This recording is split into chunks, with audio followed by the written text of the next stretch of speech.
true. There's always a difficulty setting up the technical equipment until you expect a difficulty, and then of course it works first time. Moving on to our third speech, which is from the advanced manual, and Mr. Timer, just to let you know, this is 15 minutes. The timings for this are 15 minutes on green, 19 on amber and 20 on red. And I'm going to ask Peter Jacques, as evaluator, to come up and introduce Elsa. Thank you, Peter.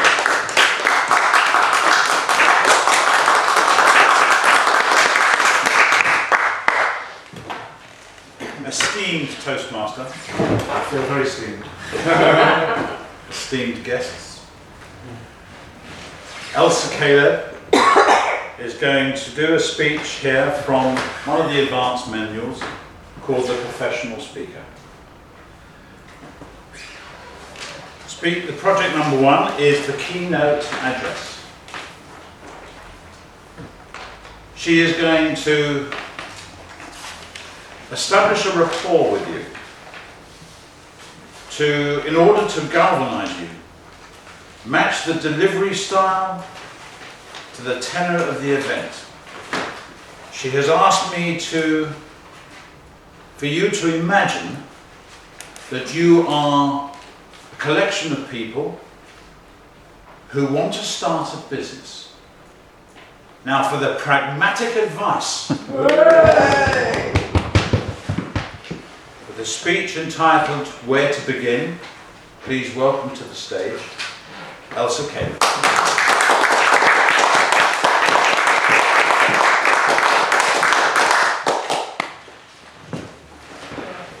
Do you need that? I'm good.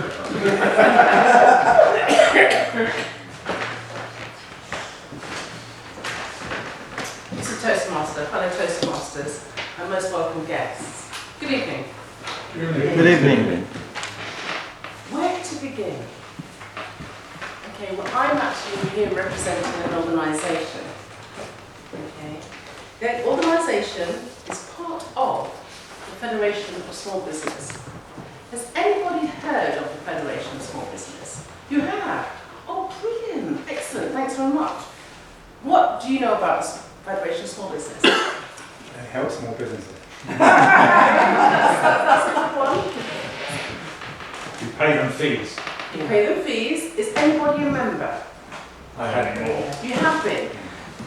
Tony, were you a member when you started your business or once you started your business? I'd already started. You'd already started. Okay. Any other members? Okay, thanks very much. Thanks for that, Tony, because that's really important. The Federation of Small Business has been going for over 40 years, and it is a membership organisation. And it has been supporting established businesses, which Tony has actually said. It is a not-for-profit organisation, so they don't actually make any profit, but they still have to pay their way, hence the reason why they have membership fees. And it's actually led by members. So they're based all up and down the UK in different regions, and it's the members that actually lead those regions. You'll see here that I've actually included another organisation, Business Creations. Now, Business Creations came into existence March the 1st of this year. Now, what is Business Creations? Business Creations is the startup arm of the Federation of Small Businesses. So now the Federation actually offers advice and support for people who are considering to start their own business. Okay, so why am I here? Because I'm the one that actually runs Business Creations. Yeah, I'm the startup manager, and my colleague Chris works alongside me. A lot of you would remember Chris as Carlos. Okay? Yeah. Right, that's my connection. Okay, well, Chris is a business advisor, and I'm his manager. Okay, so we're specialised business advisors. At the moment, the membership fee is £99. And it will remain £99 until the end of June. Okay. Then after that, you go up to £172.50. That's for a year. One of the benefits of actually being a member of Business Creation, so I'll explain that to you first and foremost, and then I will ask you a few more questions. That's interesting.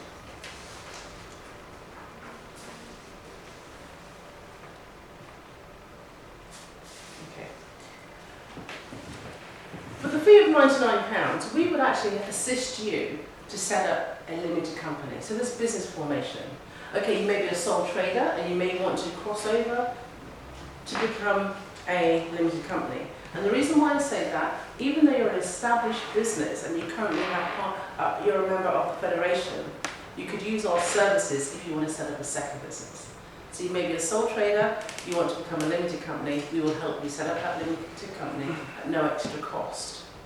Okay? As a brand new member, we would actually do the work for you in relation to forming the company.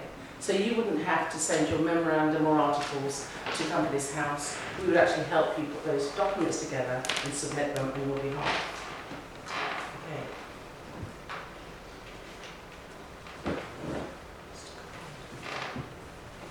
Other benefits of what we offer is also business banking. We've actually partnered with the Co-op Bank, so you would automatically get a business bank account. Whereas when some people are actually starting up a business, it's difficult to get a bank account.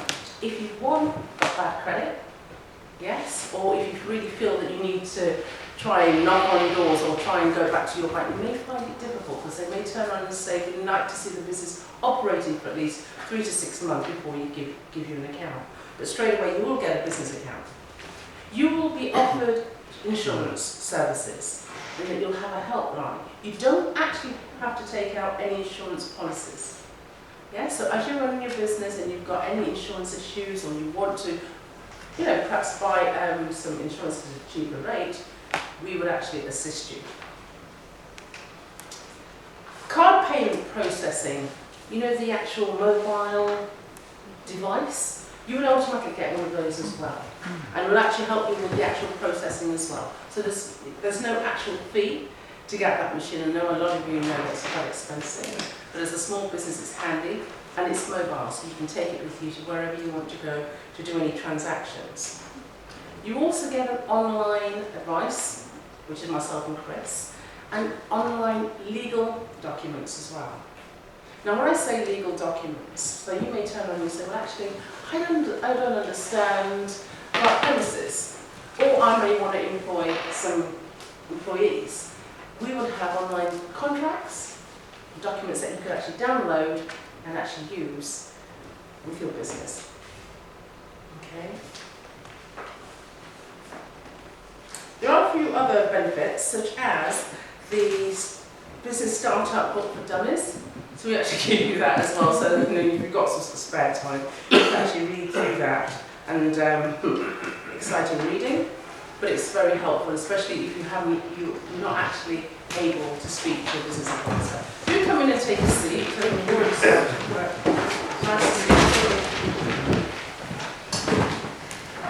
We offer the Federation magazines and also the regular networking events that you yourself can actually attend. We have regular blogs, myself and Chris, currently blog, so if nobody's actually signed up or know that I blog, Elsa is my blog name, so you can actually follow me with regards to the blogs. Fact sheets, we also offer fact sheets as well, of which myself and Chris have written, and that would actually help you with more detail. So you can go and say, well actually Elsa, I want to work from home. What kind of things do I need to be aware of? We can send you a fact sheet and it's actually detailed. So for example, if you want to operate in the attic or a spare room or a caravan on your premises or even a shed at the back, those fact sheets would actually help assist you to get the right advice and make sure that you're covered and you're not actually, how can I say, in relation to insurance policy, not breaking the rules, so you're doing everything as you're supposed to. Articles, regular articles, I write lots of articles. I'm currently writing one for the Financial Times, which hopefully will be out in the next few weeks. Okay, so so involved in working with you that won't leave you alone. In other words, we may even use you as case studies as well, so help raise your profile. Okay, questions. Where to begin? Anybody here thinking of starting a business? Yeah, in the next few weeks. Okay, this is sorry, your names? Enrico. Erica. What kind of business are you considering starting? IT contractor, contracting. Okay, what field? Is that in It build? is information technology, basically a concept. A consultant. Okay, so you've had years of experience, you've got the skills, your knowledge. Have you actually started researching the market? Well, I'm in the market. In other words, have you found out who your potential customers will be? No. Well, I know what the customer can be, but I didn't contact them yet. Okay. So not yet. I know what are the type of customer that I will contact. Yeah. I don't know, obviously, if I believe the availability, the response, and when I'm going to do it. Okay. I'm So, thinking about it. okay. So are you employed at the moment? Yes. Okay, so it's very difficult to actually go out there and try and find potential customers. Yeah. Okay, I'm going to come back to you in a minute. Is anybody else thinking of starting a business? Okay, so Erika, one of the best things to actually do whilst you're actually employed is if you've got the time, is to actually go out there and network. Go to network events where there's potential people in your field or where you can transfer your skills into that particular field. So, how can I say, you're in the IT, Yes. but if you can transfer those skills, say, into the building trade, I'm making an assumption here, yeah, that's another market that you're not currently in. Whilst you're actually going out there and networking, you're getting to know people. And don't forget, people do business with people.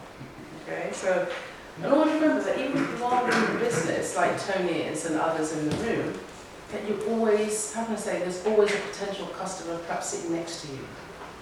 Yeah, so you are a brand, so therefore you've always got to be pleasant, professional, in a nice kind of way, and not actually, how can I say, degrade yourself in any way.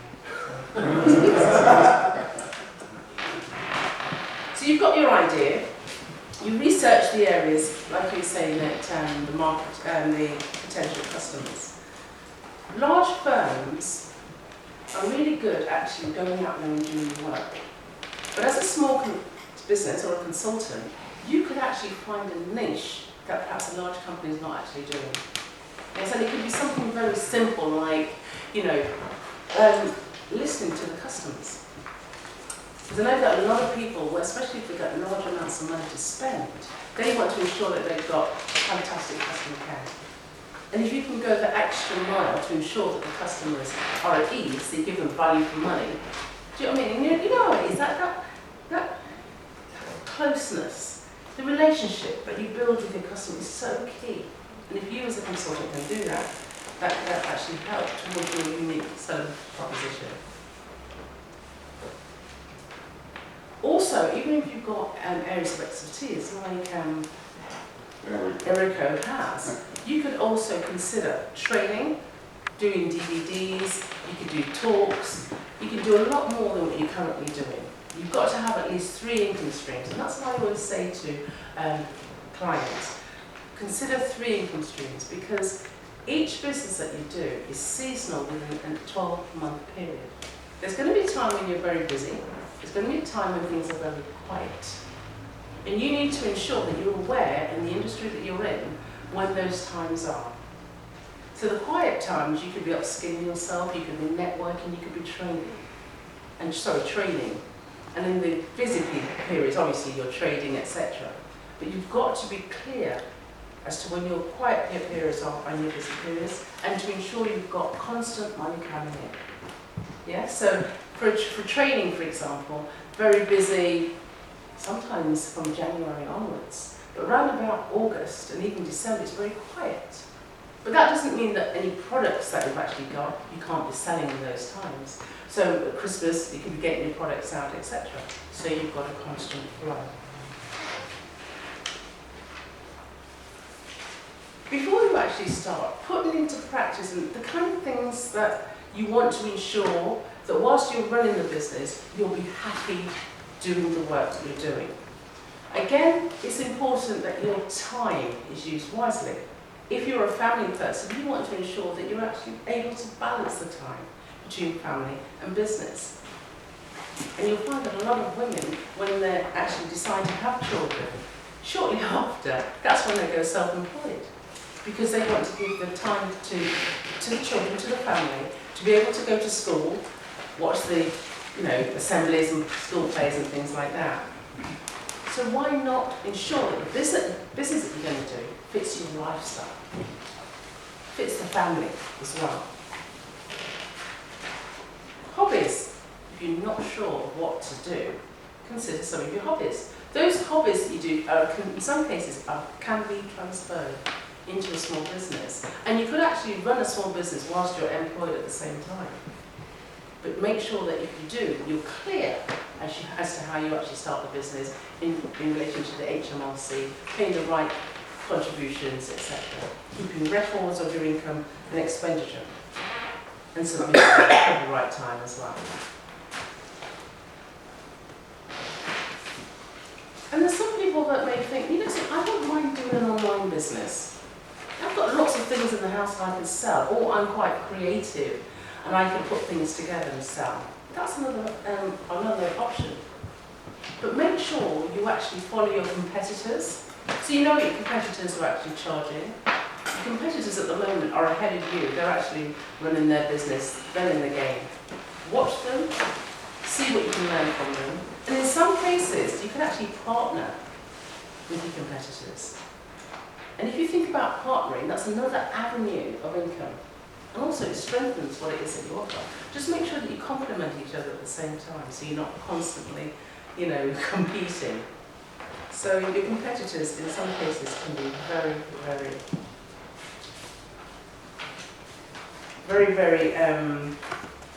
financially a good way to go to know. What should you do first? First, really I'm going to turn around and say, speak to a business advisor. Yeah? We're able to help you. We'll assist you in networking and also making sure that you do things properly. We'll help you put a business plan together and a cash flow forecast and get you to understand what it is from a financial point of view. All those terminologies, break-even analysis, profit and loss, cash flow forecast, yeah? Sales forecast, etc. And when should you actually start? Once everything's in place, once you've notified HMRC, once you've got your base in place and you're actually ready to go, you've got your social media in place, you've got your contracts, what more do you need to do and to start? And don't forget, if the customers are knocking at the door, you let them in. You can't turn them away. Quick case study, we've only got a couple of minutes now. I had a telephone call the other day, and it was a woman who currently has got a very good product. It's trademarked. And she says to me, I've got a potential customer, but they're in Canada. And they want me to set up a franchise. And what was interesting, this lady, as I said, is an established business, but she came to us because the other section of the Federation felt that they couldn't help her, and because it's a second or another business, that she could come to us. So I said to her, okay, then let's look at the franchise side. She's based in Manchester, and there's a franchise exhibition going on in June. So I said to her, go there first. I told her who to contact. I told her what kind of things you should be asking the franchise experts. And she agreed she'd do that. At the same time, I told her to go to the Department of International Trade, because they in turn currently work in Canada, and they have all the systems in place. So she should go along to them and they should assist her in relation to do the international trade. And then I said to her, once she's actually done that, come back to my colleagues. Because her actual product is trademarked, and I'm not allowed to give legal advice because I'm not a solicitor, I can pass her back to the Business Essentials, which is the Federation section, so that they can help her from the legal point of view to assist with the trademark. In fact, they can actually set up a license so that she'll be able to trade internationally. So they're the kind of things that we do within the Federation. And it doesn't matter, as I say, whether or not you're a startup or an established business.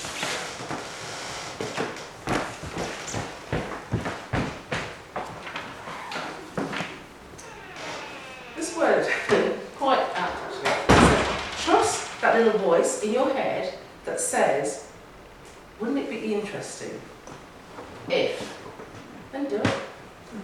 So if you really want to start that business, don't procrastinate. Just go ahead and do it. Any questions at this point?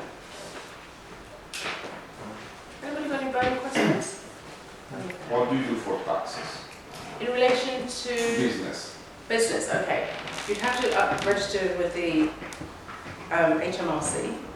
If you're going to be a sole trader, you'll be expected to pay Class 2 and Class 4 contributions. Class 2 is currently £2.80 per week.